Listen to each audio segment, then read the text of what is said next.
Une course à travers l'Amérique du Sud. « 15 000 km de Cartagena, Colombie, à Buenos Aires, Argentine.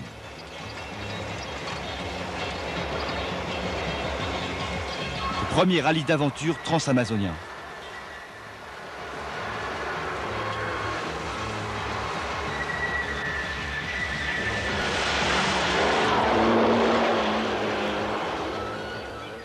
De nombreux véhicules venus des États-Unis ainsi que d'autres pays participent à ce rallye dont le départ sera donné le mois prochain.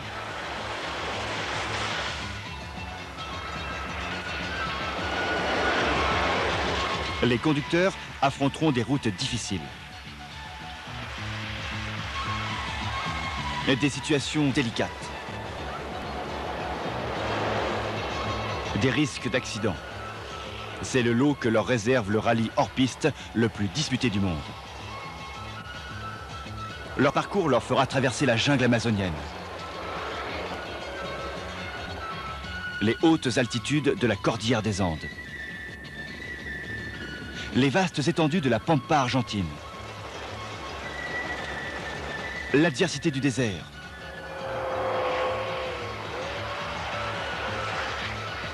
des torrents déchaînés et glacés. Tout cela dans l'ambiance pittoresque du continent latino-américain.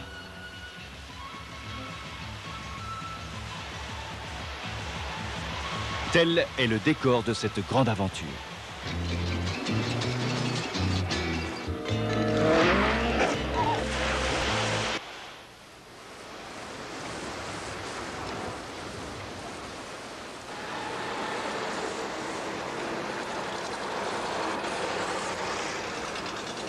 Le lieu du départ se situe à 15 km de la vieille ville fortifiée des conquistadors espagnols, le long de la plage de Boco Grande.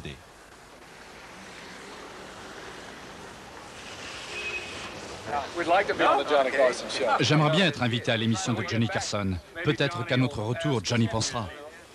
Bien que la plupart des 250 participants aient l'espérance d'y arriver, Buenos Aires leur paraît plus lointain que la Lune. De plus, les organisateurs du rallye sont en pleine faillite. La nouvelle se répand comme une traînée de poudre. 150 000 $ sont dès maintenant nécessaires pour que le départ puisse avoir lieu. De nombreux concurrents ont donné de l'argent pour que l'épreuve ne soit pas annulée, sachant pourtant qu'ils n'auront aucune garantie d'aide médicale, alimentaire ou matérielle.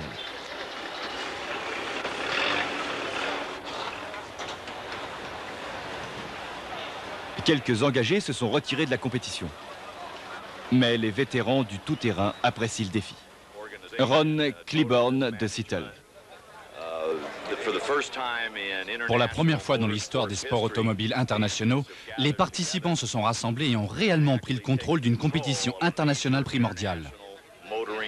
De Fort Lauderdale, Charley Pitt et son Harley Davidson. C'est le plus long des rallyes, presque 15 000 km. Les voitures ont toutes les chances de casser sur une telle distance. En fait, rien ne peut en sortir indemne. Chris Coveney de Northbrook, Illinois, professionnel du motocross depuis 10 ans, s'inquiète avant tout des conditions climatiques. Je crois que le plus dur sera de supporter l'énorme différence de climat qui existe entre le désert d'Atacama et les hauteurs de la cordillère. Il faut prévoir beaucoup de changes pour rester sec et éviter d'avoir froid ou trop chaud, et cela durant le même jour. Inquiétude également chez ce conducteur d'un camion de la Seconde Guerre mondiale.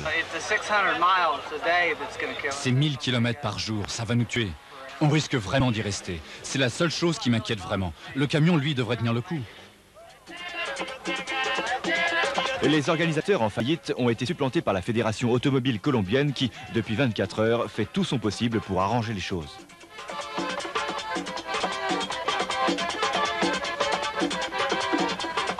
Les Colombiens, de leur côté, sont ravis de ce retard.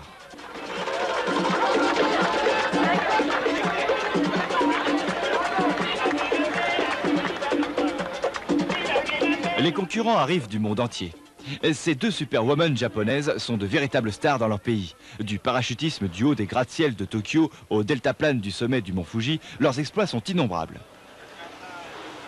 Peter Hartstein, champion hollandais, concurrent systématique du seul rallye comparable à celui-ci, le Paris-Dakar. Je crois que ce premier rallye transamazonien sera très dur. Personne ne sait ce qu'il nous réserve. Il n'y a pas le moindre carnet d'itinéraire, rien. Hartstein n'a qu'à moitié raison. Il y a bien un carnet d'itinéraire, un volumineux guide contenant les cartes routières correspondant à chaque jour de trajet, mais il a été conçu par une firme française et, dans le chaos des derniers jours, les fédérations automobiles locales ont décidé de ne pas l'utiliser. En clair, cela veut dire que ce rallye se déroulera sur un itinéraire unique. Voiture 74, on a prévu de gagner. Direction la ligne de départ. Et finalement, armés d'une traditionnelle carte routière, les concurrents du premier rallye transamazonien s'envolent de la ligne de départ.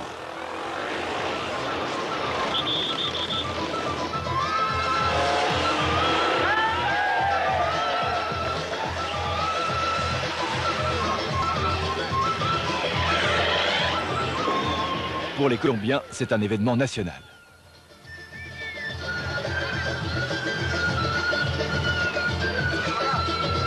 Juste après le départ, les premières pannes. Pilote Lorenzo Pearson de Palos Verdes, Californie. Mauvais fonctionnement de la carburation. C'est rien, nous avons trop anticipé en mettant un mélange très riche en plomb pour l'altitude. Le moteur chauffait, alors on va vidanger.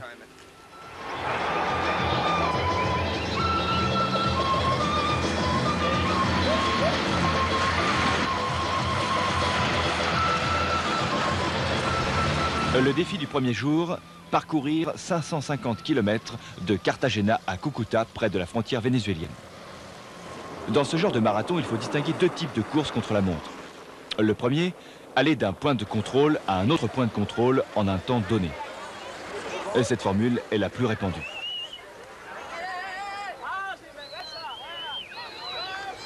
Le deuxième type s'applique à de très longs parcours sans limitation de temps ou de vitesse.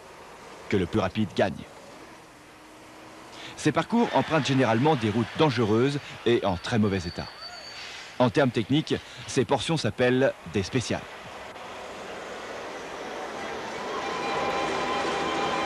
La première spéciale du rallye transamazonien se situe dans les contreforts de la cordillère des Andes.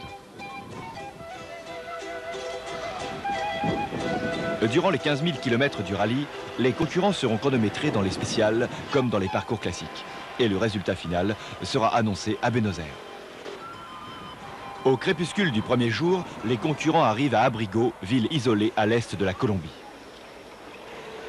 Pour rattraper les retards accumulés durant la journée, la dernière portion de 100 km doit être parcourue le plus vite possible, malgré l'obscurité et l'état lamentable de la route. La mort était au rendez-vous. Eh bien, c'est arrivé. Une équipe chilienne, Cosoli Baroli. La voiture est sortie de la route à pleine vitesse. Les deux champions chiliens sont morts instantanément. Cúcuta, 6 heures du matin. Les coureurs sont d'humeur lugubre. Une autre voiture chilienne a quitté la route. Le pilote est à l'hôpital. Le premier jour a été dur, terriblement dur. Mais nous n'allons pas déjà abandonner. Les concurrents ont conduit durant toute la nuit. Ils sont exténués. Que pensez-vous de ce premier jour? Ah, c'était facile. Facile? Je suis prêt à le refaire. Au départ du deuxième jour, il manque de nombreux concurrents.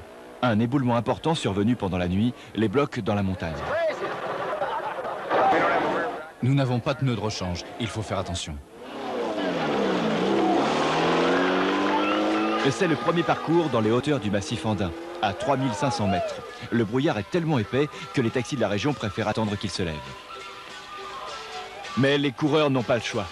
Ils ont devant eux 700 km à parcourir pour rejoindre Bogota, capitale de la Colombie.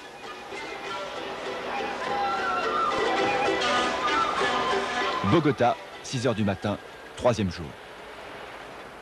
La journée sera longue. Elle correspond à un trajet de 600 km de spécial, empruntant en grande partie les petites routes délabrées du centre de la Colombie. Mais les pilotes commencent à s'habituer à la cadence.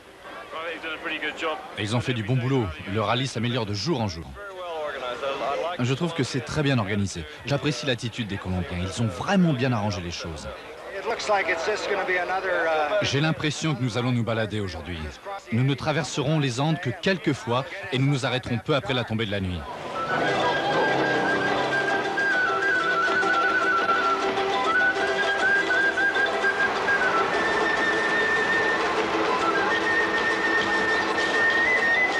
Durant cette matinée, le seul reproche formulé concerne la vitesse du rallye. Il provient d'un Français, Bernard Calais, qui représente le Venezuela. Non, ce n'est pas si rapide, c'est trop lent. Ouais, trop lent. À partir d'Ougoura, le rallye entre dans un territoire contrôlé par le M19, un groupe de guérilleros marxistes. Le ministère américain des Affaires étrangères déconseille de s'approcher de cette zone afin d'éviter les risques de kidnapping, de torture et d'exécution. Représailles dues à l'incarcération aux États-Unis de seigneurs de la drogue colombiens. Les Colombiens, quant à eux, conseillent simplement aux coureurs de ne pas s'arrêter. Conseil difficile à suivre.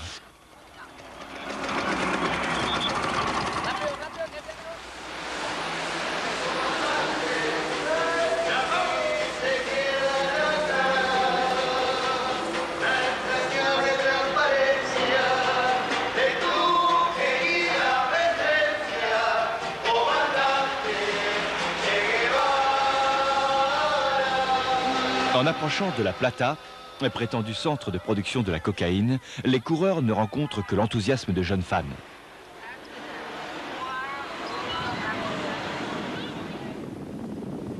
En fait, au fil des jours, aucun signe de guérilla ne vient perturber la beauté verdoyante des paysages de cette région méconnue. Peut-être est-ce dû à un arrangement entre le club automobile et le groupe de guérilleros. Il est clair en tout cas que les coureurs devront éviter le centre de la ville et sa vieille cathédrale. Encore en territoire contrôlé par le M19, à 30 km de Populón, le buggy de Lorenzo Pearson est en panne. Enroulez si bien. Qu'est-ce que vous voulez que je vous dise? Mais ça ira mieux demain. Il y a toujours un lendemain. Heureusement qu'hier, nous avons réparé le train arrière. Populón, le lendemain matin, les concurrents apprennent qu'après l'arrivée dans la ville du dernier participant, les soldats colombiens ont échangé des coups de feu avec les membres du M19. 8 hommes sont morts. La nuit dernière, une fois à l'hôtel, j'ai commencé par prendre une douche. Et seulement après, je me suis déshabillé. Voilà comment Charlie s'est remis de sa chute en Harley hier en pleine Guédou. Le 4e jour de Populón, Colombie, à Quito, Équateur. 650 km.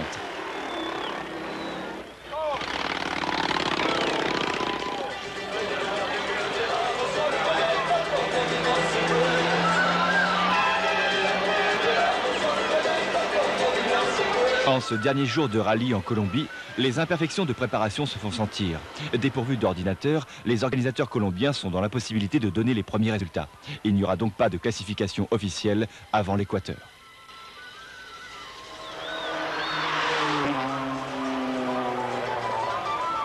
Mais la généreuse spontanéité de la population colombienne atténue la déception que les coureurs ressentent.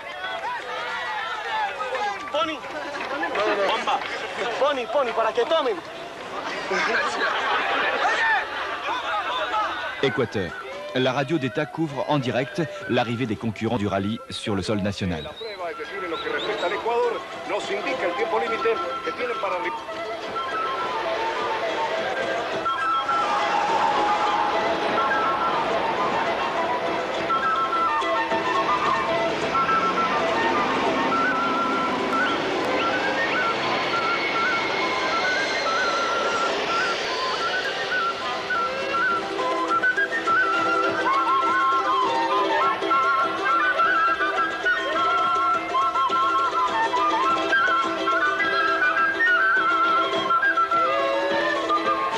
La tragique et passionnante ville de Quito, altitude 3200 mètres. Les concurrents profitent de leur premier jour de repos après avoir parcouru 3000 km. Au XVIe siècle, la ville de Quito était la capitale des Incas. Mais aujourd'hui, il ne reste guère de traces de leur présence passée.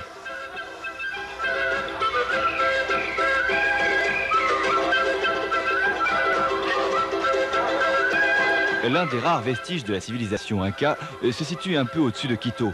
Il s'agit d'une jarre colossale qui était destinée à fournir l'eau en cas d'incendie.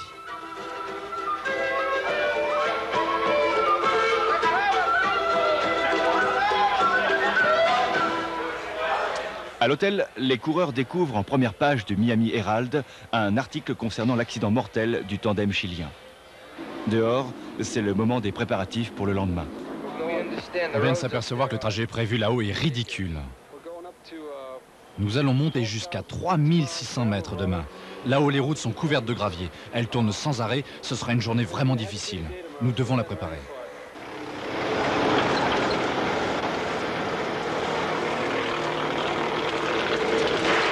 Sixième jour, de Quito à Ambato, Équateur. 460 km.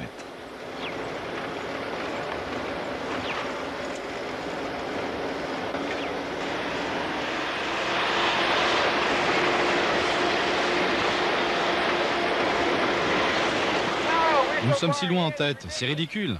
L'un des plus fougueux concurrents, Paul Chavert de Kitty Hawks, Caroline du Nord.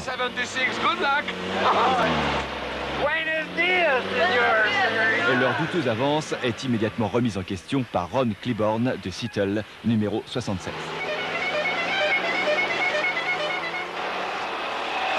À 8 h du matin, les coureurs traversent les Andes. Ils entament une longue descente vers l'est qui les mènera jusqu'à la jungle amazonienne. La véritable journée de compétition commence à Valleza, en Équateur, avec une spéciale de 300 km qui promet d'être âprement disputée. 9-11-00, go! Back.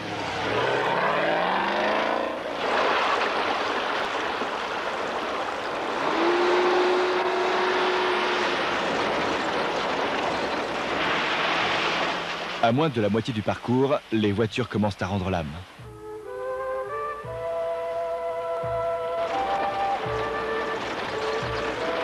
Et certains, comme celui-ci, sont seulement sortis de la route. Un gars a fait une embardée devant moi et j'ai freiné trop sec. D'autres ont de plus graves problèmes. Ça cogne sur les têtes d'écrou des supports de suspension. Et il faut démonter. Ouais, c'est l'écroulement en pleine jungle. On espère que vous nous verrez à Buenos Aires.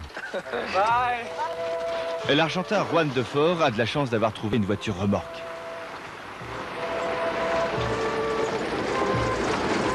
Pour de nombreux concurrents, le rallye se termine ici, à quelques 11 000 km de Buenos Aires. Ambato, Équateur, 7e jour. 600 km à parcourir en grande partie sur l'autoroute panaméricaine. Ce jour très attendu est spécialement apprécié par les motards. Je suis content que ce soit plus facile aujourd'hui, car mes freins sont usés et si je termine tôt, je pourrais les changer. Les concurrents savourent la présence des jeunes autochtones, jusqu'à l'arrivée des religieuses.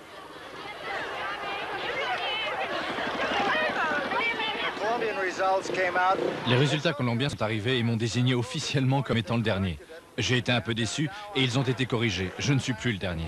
D'après ces classifications officielles, Robin Bennett de Mason City, Iowa, est en tête des 2 roues. Russell Gooding, anglais, est en tête des 4 roues. Un des plus beaux spectacles que l'Équateur puisse offrir s'offre au regard des concurrents, le volcan Chimborazo, la luxuriante vallée centrale des Andes équatoriennes.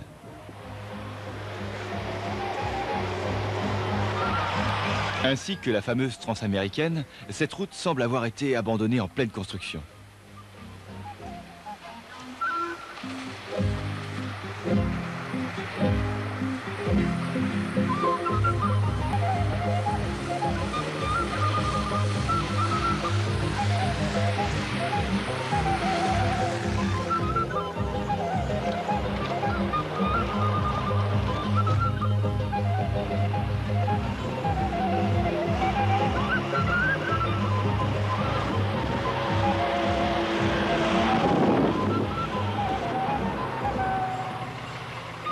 En arrivant à Cuenca, point final de ce 7e jour, les concurrents se retrouvent dans une ville pratiquement bouclée par l'armée. Les élections présidentielles ayant lieu dans un mois, une émeute provoquée par les étudiants de l'université vient de se terminer.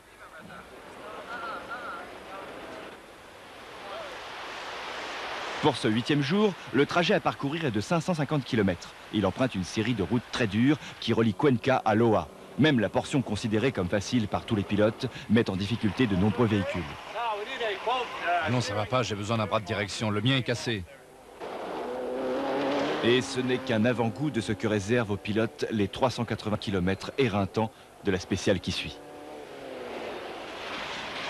Les conditions empirent avec la baisse d'altitude. Et les pilotes se retrouvent finalement dans la plaine boueuse du bassin de l'Amazone. Et des heures précieuses se perdent en réparation.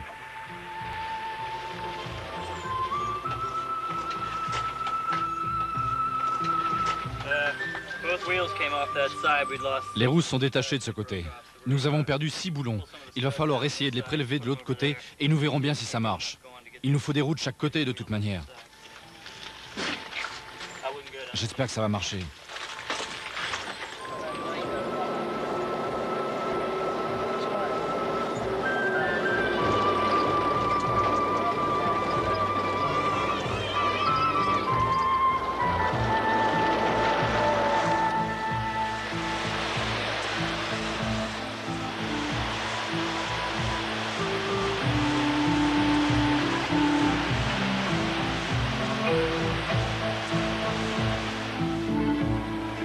Le jour se termine tandis que les concurrents traversent la rivière Zamora, l'un des innombrables cours d'eau qui alimentent l'Amazone.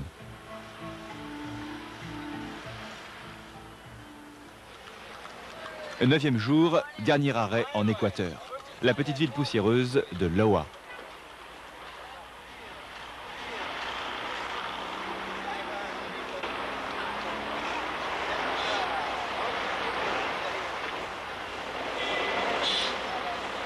Les commentaires sur le rude parcours de la veille vont bon train et les avis sont unanimes.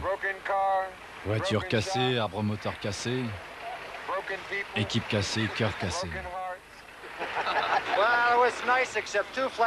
Oh, c'était bien, à part 2 pneus crevés et 230 km dans la boue. Mais la fin était formidable. Je me suis nettoyé dans la rivière. Ah, c'était une rude journée. J'ai explosé 3 pneus, embouti un côté de ma voiture et enfoncé un essieu sur 20 cm. Mais ce n'est pas encore fini. Et direction Pérou.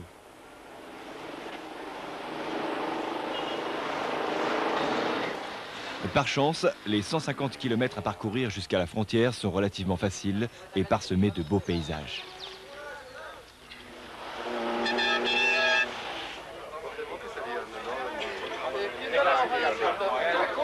Machara, à la frontière du Pérou.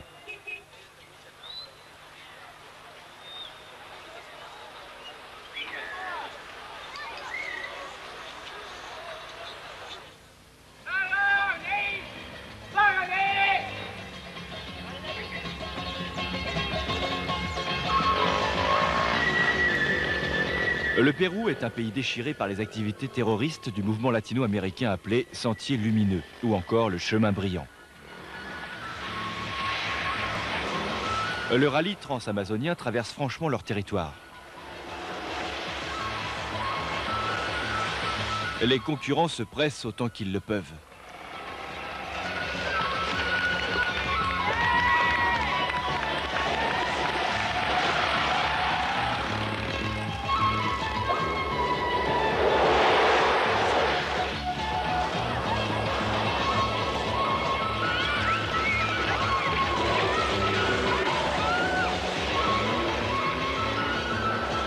Le rallye traverse maintenant son premier désert, le Chechura, avec ses dunes de sable qui se déplacent continuellement. Arrive ensuite la ville oasis de Chiclayo. Le 10e jour débute dans l'atmosphère lourde et désagréable de l'oasis.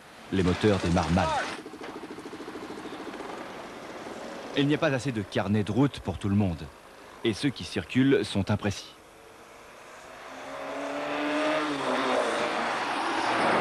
Nous décidons de suivre l'ancienne voie Inca. 2 pneus viennent de crever, nous perdons du temps à les remplacer et du coup, nous passerons tout le reste de la journée seuls dans cet immense plateau désertique. De fait, la plupart des concurrents peinèrent pour arriver à Trujillo et prendre le départ du jour suivant sans retard. Le champion péruvien Alfredo Vernia, totalement démoralisé par cette dernière étape, décide d'abandonner. Par 2 fois, je suis arrivé premier d'une étape et d'une bonne distance. Alors c'est plutôt dur à avaler. Et nous n'avons toujours pas de classement provisoire, après 10 jours de compétition. Le Français Michel Barthez revendique la victoire dans cette spéciale. Il est le seul à ne pas s'être perdu. Le rallye connaît un tel jour de chaos que les concurrents reçoivent l'ordre de rejoindre Lima pour 3 bons jours de repos. le responsable du rallye, Léo Barbosa. Il nous a semblé que trop de véhicules s'étaient perdus dans la montagne. Et il n'y avait plus assez de concurrents pour valider ce départ. La prochaine spéciale est reportée. Mais le photographe Jérôme Velay a conservé un exemplaire du carnet de route français. La décision est prise. Le rallye empruntera la route de Trujillo à Lima, considérée comme périlleuse. C'est un jour de conduite relativement facile. La route grimpe à travers des montagnes.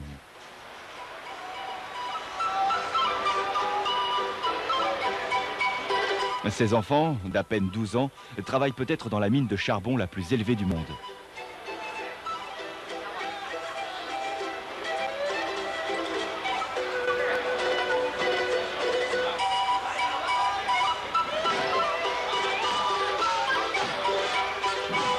Les villages se sont construits entre deux massifs montagneux dominants, les Andes blanches et les Andes noires. Ici, la laine d'alpaga est cardée pour en faire du fil. Les premiers problèmes mécaniques surviennent à mesure que l'altitude augmente. Les moteurs supportent mal de fonctionner à près de 5000 mètres.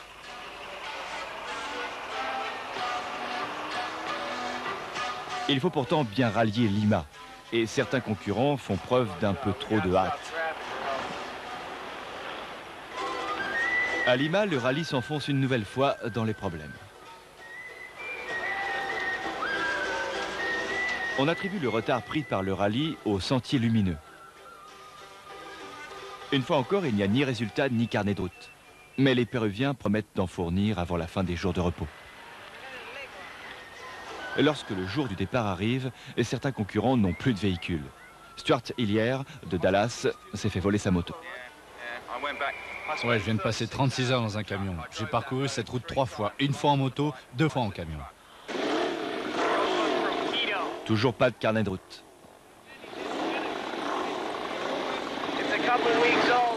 C'est vieux de 2 semaines, mais c'est mieux que rien. Et toujours pas la moindre qualification. Le mécontentement commence à se lire sur le visage tendu des concurrents déçus.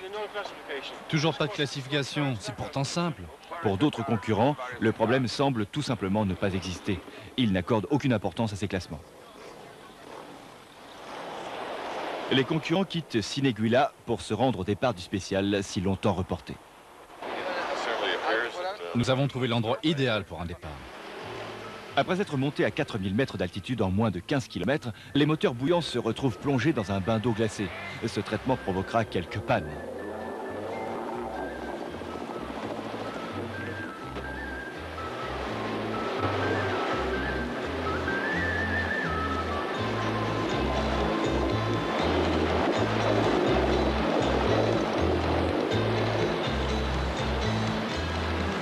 Le fameux champion équatorien, Gonzalo Montalvo, est bloqué en plein milieu de la rivière. L'aide qu'il demande n'a pas l'air de venir.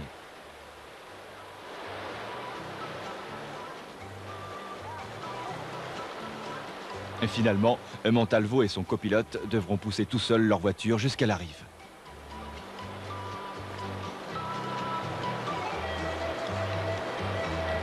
Pour d'autres, le remorquage est la seule solution.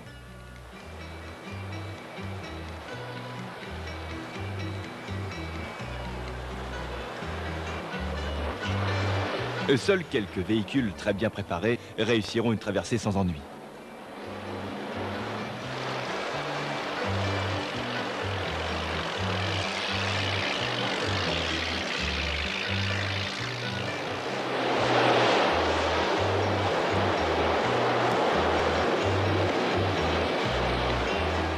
Charlie Pitt perdra 1 heure à sécher le moteur de sa Harley. Tu vas y arriver ?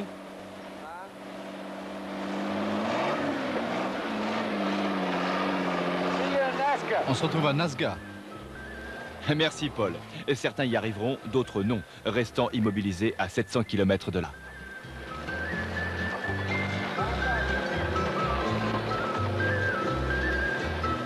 L'arrivée de la spéciale est située ici, à l'est du flanc montagneux. Mais les quelques spectateurs n'auront pas grand-chose à voir.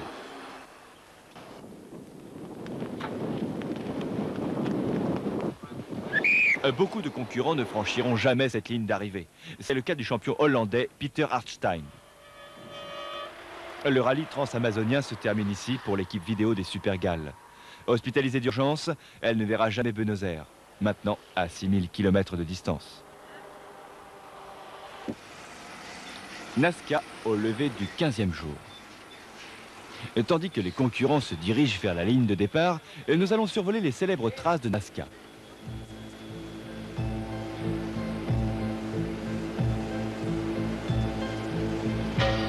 Et certains prétendent qu'il s'agit de zones d'atterrissage extraterrestres. Et voici l'astronaute. L'araignée. Enfin le singe. Ces dessins titanesques datent de 2000 ans. En route maintenant vers Arequipa, ville péruvienne distante de 600 km. Problème du jour, vol d'essence. Nous avons fait le plein et ça devait suffire pour encore 470 km. C'est curieux, non?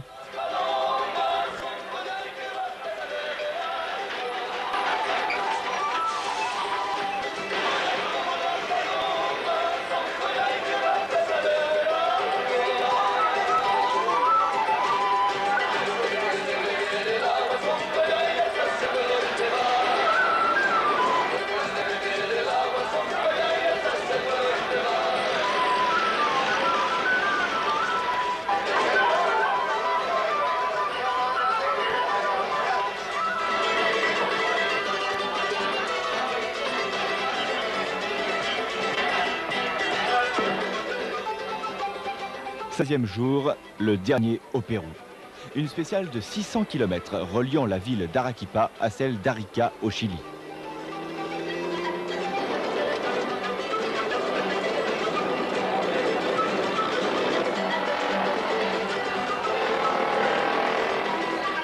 Le parcours franchit une nouvelle fois les Andes, grimpant jusqu'à 4000 mètres. Il traverse de grands plateaux volcaniques.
Les villageois s'amusent bien.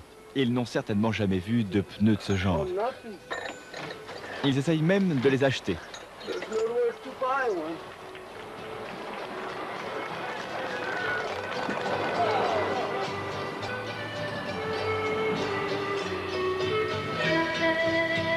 Et pas de chance pour l'Américain John Beer de Washington, Illinois. C'est foutu, complètement foutu. Une voiture conduite par un officier militaire haut gradé s'est encastrée dans la sienne. La femme et les enfants de l'officier sont à l'hôpital. Pour John, c'est sûrement la fin du rallye. Et la route était pourtant fermée à la circulation normale. C'est impossible. Qu'est-ce qu'il faisait là? L'accident s'est produit à 7 km de la frontière chilienne. Bierce non plus ne pourra pas s'aligner au départ de l'étape du lendemain, donnée de la ville d'Arica.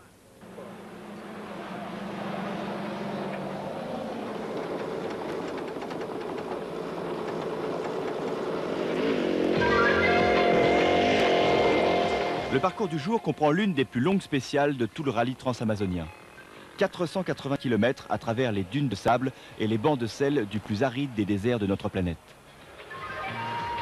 480 km sans la moindre possibilité de se ravitailler en essence.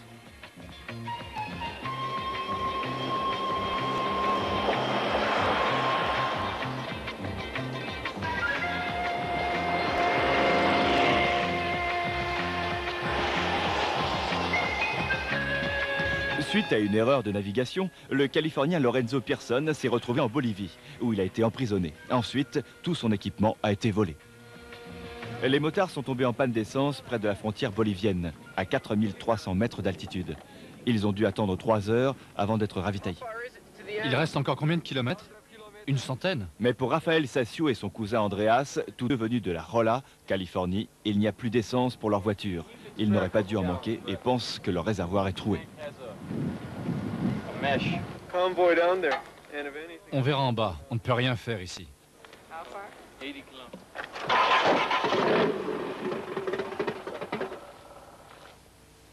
À l'arrivée du 17e jour, le Vénézuélien Bernard Kopp est premier. Ron Claiborne de Seattle est deuxième et l'Anglais Russell Gooding troisième. Les reporters chiliens rappellent aux téléspectateurs que 2 coureurs de leur pays ont trouvé la mort au cours de ce rallye.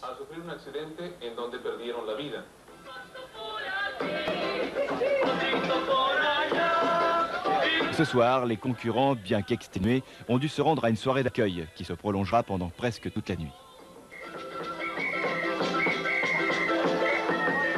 Au départ, les équipes sont fatiguées mais contentes. 18e jour. De la ville de Pica à celle de San Pedro de Atacama. Le circuit longe la frontière bolivienne. L'altitude grimpera jusqu'à 4750 mètres.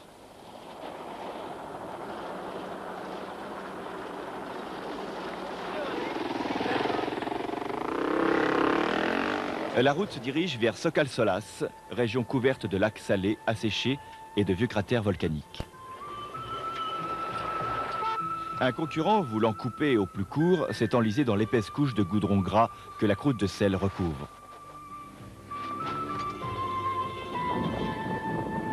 En essayant de le secourir, un deuxième véhicule s'embourbe.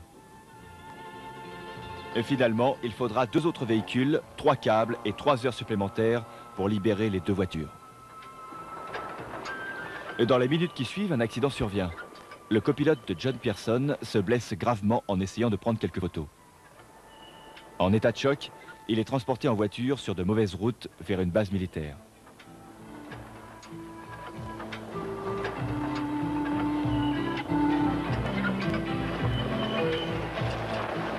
De là, il est emmené par avion jusqu'à l'hôpital. Il s'est cassé la cheville, fracturé la jambe et ouvert le bras jusqu'à l'épaule. Après une nuit entière de bivouac sans la moindre goutte d'eau, le 19e jour commence. Les concurrents s'apprêtent à affronter la rude épreuve qui leur est réservée, 450 km à travers le désert chilien d'Atacama. 3, 2, 1, go. Have a nice time.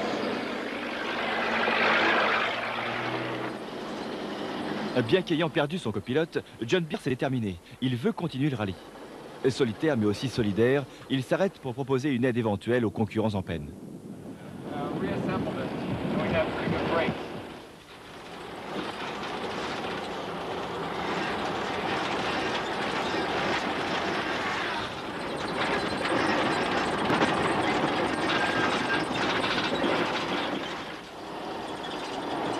Maintenant, la majorité des pilotes et de leurs équipiers vont passer la nuit à réparer les dégâts causés par cette journée pénible. Le jour se lève sur Toto, bourgade chilienne. La plupart des concurrents ont dormi sur la plage. Une pluie tout à fait inhabituelle les a réveillés. Ça arrive tous les 3 ans, et juste quand on dort là. Une petite Chiquita m'a fait un massage. Plutôt réussi. Au moins, on est content de partir.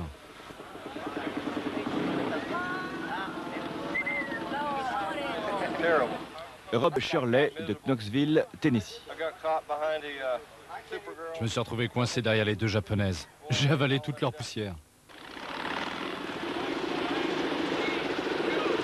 En tête du classement des 2 roues, Robin Bennett confirme de plus en plus son avance. Le Vénézuélien Bernard Kopp arrive en tête du classement des 4 roues.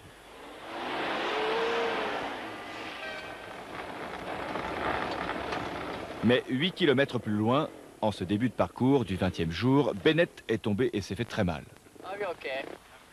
Oui, la main n'a rien, mais la clavicule me fait mal. La clavicule. Et l'épaule aussi. Oui, oui, je peux la bouger.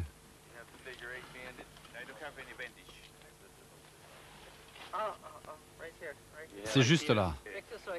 Demandez-moi que je puisse finir. Bennett s'est brisé une clavicule en sortant de la route pour effectuer un saut demandé par un jeune photographe japonais professionnel. Il n'y a pas assez de bande, alors Rob Shirley défait une partie du bandage qui maintient sa côte cassée pour lui donner. Tandis que son père se rapproche, Robin s'en veut d'avoir eu cette faiblesse. Furieux et malheureux, il se réfugie dans les bras de son père. Seule bonne nouvelle de ce jour, un hôtel digne de ce nom, muni de douches bien chaudes. Las Serenas, lendemain matin. Et Bennett est de retour avec sa moto. Ah, ce n'est pas grave. J'aurais pu me faire plus mal. Ça ira. Mais au moment du départ, à Coquimpo, Bennett n'arrive pas à démarrer sa KTM, au moteur singulièrement sophistiqué. En le poussant pour essayer de faire partir le moteur, son père manque de se casser aussi quelque chose. Son fils en émoi à court. Plus de peur que de mal. Bennett part donc avec les autres concurrents en direction de Vena del Mar, à 530 km de là.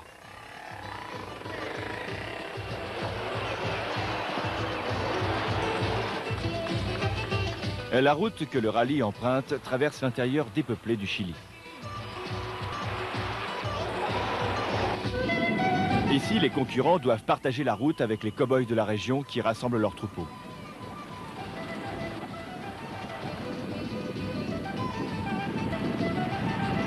Cet âne sauvage peut remercier le rallye pour lui avoir donné l'occasion de s'échapper.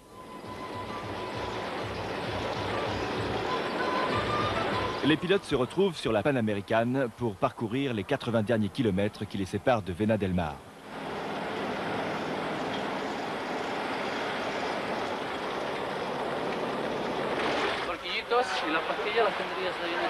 Pendant l'été, Vena del Mar est l'une des stations balnéaires les plus fréquentées de l'Amérique latine. Pour les coureurs, cette ville représente leur dernier arrêt en territoire chilien. Nous attendons avec impatience les routes de haute montagne et la neige. Il y a une fiche horaire?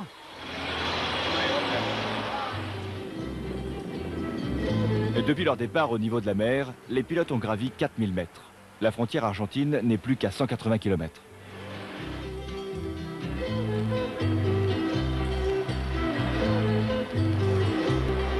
La montagne devient si rude qu'un tunnel a été creusé pour la traverser jusqu'à la frontière. À partir de là, la route redescend tranquillement jusqu'à Tuniam, où les concurrents passeront la nuit dans un gymnase. Le parcours du 23e jour est très long, 750 km, des contreforts de la cordillère des Andes aux vastes étendues de la Pampa argentine.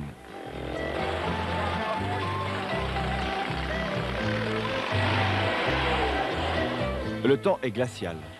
La route semble interminable.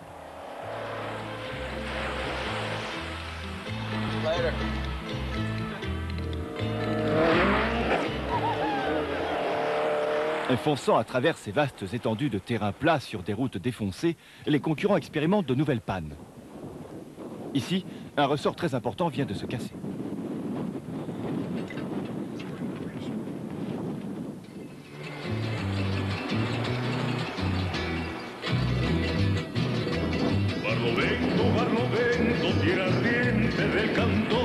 Ironie du sort, le sable, qui n'avait pas posé de problème majeur dans le désert, piège maintenant toutes les voitures à 2 roues motrices. Les gauchos argentins aident Rafael et Andreas Sassio de Californie à sortir leur voiture du piège de sable.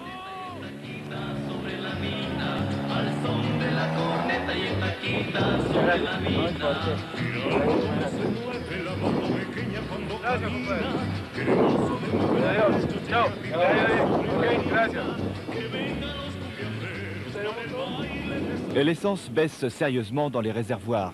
Ce copilote surveille par sa porte grande ouverte l'essence qui s'échappe d'un trou fait par une pierre au niveau du réservoir. Il demande de l'essence, il en a donné et se retrouve en panne sèche. Certaines équipes passeront la nuit à réparer leur véhicule pour l'étape suivante à travers la Pampa. Charles Pitt n'est toujours pas arrivé avec sa Harley. Des concurrents commencent à s'inquiéter.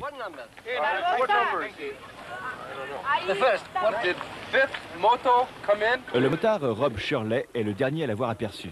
Hier, il était seul dans une zone très isolée. Mais comme d'habitude, il n'y a pas de temps à perdre. L'étape d'aujourd'hui rejoint la côte argentine à Bahia Blanca. Encore un jour en Argentine, il n'en restera plus que deux. Non, 3. Plus que 1217 km à parcourir jusqu'à Buenos Aires.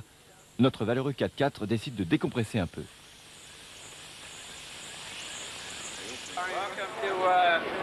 Bienvenue en Argentine. Le trajet de cet avant-dernier jour de compétition relie Bahia Blanca à Las Flores.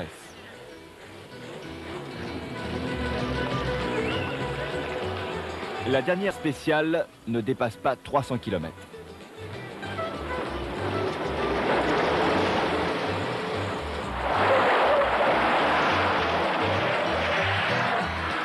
Les pilotes accélèrent, sentant la fin du rallye se rapprocher. Ils supportent mal d'être freinés par les fameux troupeaux argentins. À l'arrivée de la spéciale, de mauvaises nouvelles concernant les japonaises attendent les concurrents. Nous sommes arrivés les premiers sur le lieu de l'accident. Oui, c'est grave. La voiture s'est renversée en pleine ligne droite. La copilote s'est broyé le sternum. Les journalistes japonais veulent davantage d'informations. Elle s'est brisé la jambe. Non, le sternum, je crois. Ce concurrent ne peut pas leur donner des informations très précises. Il sait seulement que le cardiologiste de l'ambulance a donné de la morphine à la jeune japonaise. Ensuite, elle a été envoyée en urgence à l'hôpital, où son cœur s'est arrêté de battre par 2 fois. Mais elle a été réanimée et sa vie maintenant n'est plus en danger. Il y a tout de même une bonne nouvelle, le retour de Charlie Pitt et de son Harley Davidson. Où était-il donc passé? Eh bien, la carte que l'on m'a donnée n'était pas très juste. Ce qui était représenté comme une route correspondait en fait à la délimitation de 2 régions. Une fois sur place, j'ai découvert une autre route qui n'apparaissait pas sur ma carte. Ensuite, je me suis retrouvé dans de sales draps. En plein milieu de la nuit, la roue avant de la Harley s'est enfoncée brusquement dans une profonde poche de sable. Le choc a été si violent que le guidon s'est cassé. Il est pourtant fait d'une barre de métal épaisse de 4 cm. Alors je suis reparti tant bien que mal, sans dépasser les 40 km/h, avec mes morceaux de guidon sur les genoux. Il n'y a pas à dire, je m'étais bien planté. Je me suis donc dirigé vers Bahia Blanca, ce qui représentait encore 600 km à parcourir, et j'y suis arrivé vers 8 heures. Ça veut dire que j'ai conduit ma moto pendant 36 heures d'affilée. Dernières heures du rallye transamazonien. Pour finir, en ce 26e jour, Buenos Aires, équivalent de Paris pour l'Amérique latine.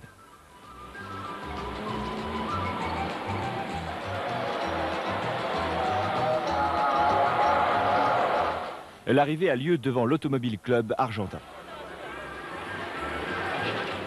Des 80 véhicules sélectionnés au départ du rallye, seulement 4 motos et 9 voitures auront réussi à se classifier en parcourant la totalité des 15 000 km. En tête du classement des motos, Rob Shirley en rouge. Robin Bennett, derrière lui, est second.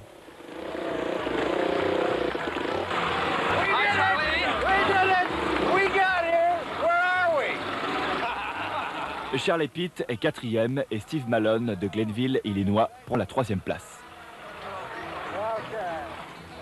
Dans la catégorie des voitures, le Vénézuélien Bernard Cobb s'empare de la première place avec une confortable avance de 2 heures. Le Colombien Gustavo Yakama est 2e. En 3e position et premier des Américains, Ken Walters et Ron Claiborne de Seattle. Le Français Michel Vattel termine 4e.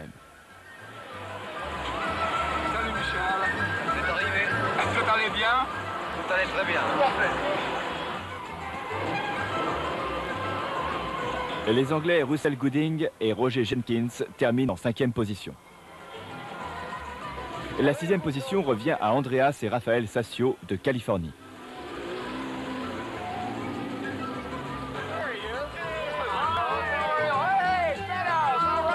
D'autres concurrents ont gagné le pari de ce rallye. Même s'ils ne sont pas classés, c'est le cas de l'équipe venue de Nouvelle-Orléans représentant les sauces Tabasco. Les courageuses japonaises terminent 8e, et cela malgré leur accident spectaculaire de la veille. La pilote Marina Vagina conduit la voiture jusqu'à la ligne d'arrivée. Sa copilote est toujours hospitalisée à Bahia Blanca.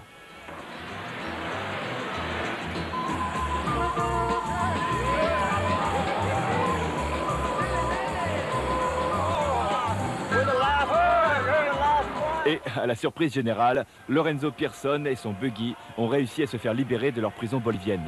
Ils arrivent juste à temps pour participer aux festivités. Vous nous avez manqué. Nous savons maintenant qu'une balade en Bolivie revient à $2000 de l'heure. C'est bon de se revoir.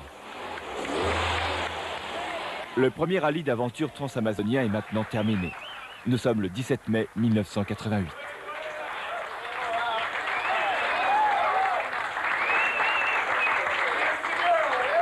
Une manifestation sportive appelée à prendre l'envergure de la plus palpitante des compétitions tout-terrain. Pour la plupart des concurrents, ce rallye représentera à jamais le défi d'une vie. Survolant d'un dernier regard Buenos Aires, leurs esprits vagabondent désormais sur ces routes escarpées qu'ils espèrent déjà retrouver.